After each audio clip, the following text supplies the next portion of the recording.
Have you ever believed something was wrong and then ended up doing it anyway? Here's a simple example. You've got two choices before bed. Option 1, put your phone down and just go to sleep. Option 2, adult content before bed. You know it's not good for you, but you still do it. And then suddenly, your brain starts pulling out all these reasonable excuses, like, it's just one time, it helps me relieve stress, or it helps me sleep better. If that sounds like you, bro, what you're experiencing is called cognitive dissonance. And welcome to the first video in a series about the mental biases we keep falling into and how to escape them. I'm calling this series CBE. Now, let's go back to that example. You had two choices, sleep immediately or do the thing you knew you probably shouldn't do. The problem is, you absolutely could have chosen not to do it, but you still did. And instead of confronting the action directly, your brain starts changing the way it sees the action so you can feel less guilty about it. But when this repeats enough times, your brain starts building a pathway. And eventually, the second option becomes way easier than just going to sleep normally. It becomes like a bedtime ritual for your brain. And once your brain gets attached to that ritual, changing directions suddenly feels way harder. That's when the mental gymnastics begin. You start searching for evidence online saying it reduces stress, improves sleep, relaxes the body, whatever helps support the behavior. But bro, this is already your third time today. The reason your brain creates all these counter-arguments against your original belief is because it makes you feel better. It lowers the shame.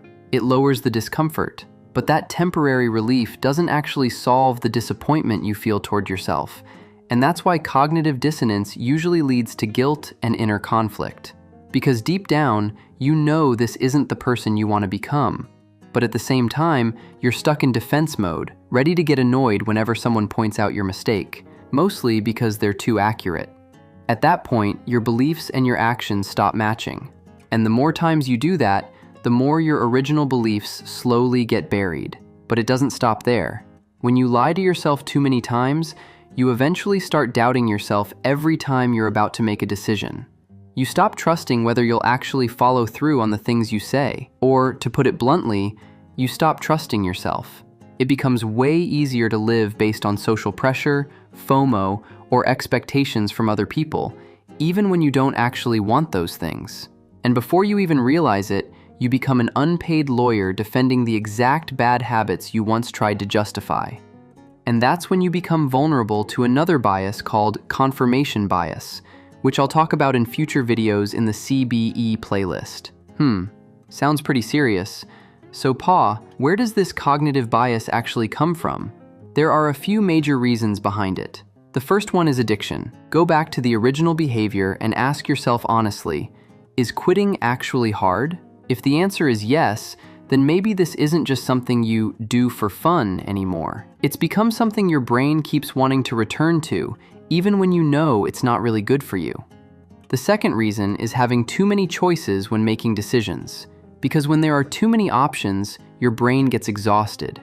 It has to compare, calculate, imagine outcomes, and constantly wonder if it's choosing wrong. I already made another video on how this affects your brain and decision-making, so you can check that out in the top corner of the screen.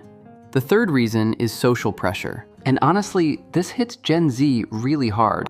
You open your feed and see one successful person, then another page trying to define what a successful life should look like. Constantly chasing these unrealistic ideals makes people judge each other based on what I'd call beauty pageant standards. Your career has to be stable. You need a life-changing achievement before 22. You need purpose, a good body, money, a perfect life plan. Bro, just hearing all that already makes the brain want to uninstall itself from the server. Bad news for introverts though, because the truth is, most of these cognitive pressures affect extroverts way less. You can look at this image right here. Now, here are a few ways to escape this. First, reinforce your beliefs again and accept that neither you nor I are perfect. Because we always want ourselves to look good in front of other people, every time something ugly shows up, we instinctively try to hide it. But instead of hiding it, acknowledge it. Ask yourself, what uncomfortable feeling am I avoiding right now? What is the actual data telling me? Am I just looking for excuses to delay this? And once you find a good enough reason that's strong enough, and a bad enough consequence that's scary enough, ask yourself honestly, are you still willing to keep following the same path? Sometimes you're only looking at people like your boss, someone who smokes and still seems totally fine. But the problem is, the smokers who weren't fine? Yeah, they're gone already. Next, repeat a new action enough times for your brain to create a new pathway. Once the new behavior repeats long enough, your brain won't need to waste as much energy making decisions anymore. You'll also stop falling into constant regret loops after doing harmful behaviors. Your brain loves familiar paths. So your mission isn't to become perfect overnight. Your mission is to give your brain a new familiar path. And finally, choose one of these 3 approaches. 1. Change the behavior. 2. Update the belief. 3. Accept the trade-off. If your actions are moving against the person you want to become, change the behavior. If your old beliefs no longer match reality, update the belief. But if you still want to keep doing the thing, then at least be honest enough to accept the consequences that come with it. Don't keep choosing the same behavior while pretending it has 0 effect on your life. And one last thing, you are a unique individual. Don't force labels onto yourself just to chase FOMO or outside standards. You don't need to live according to some checklist the internet handed you. You just need to be honest enough to recognize when you're betraying yourself. That's a few things I've learned about cognitive dissonance. If there's anything you think is inaccurate or confusing, leave a comment and I'll explain everything. And if you feel like your brain has been low on energy when making decisions lately, click this video right here. You won't regret it. Paw, signing out. Stay sharp, stay weird.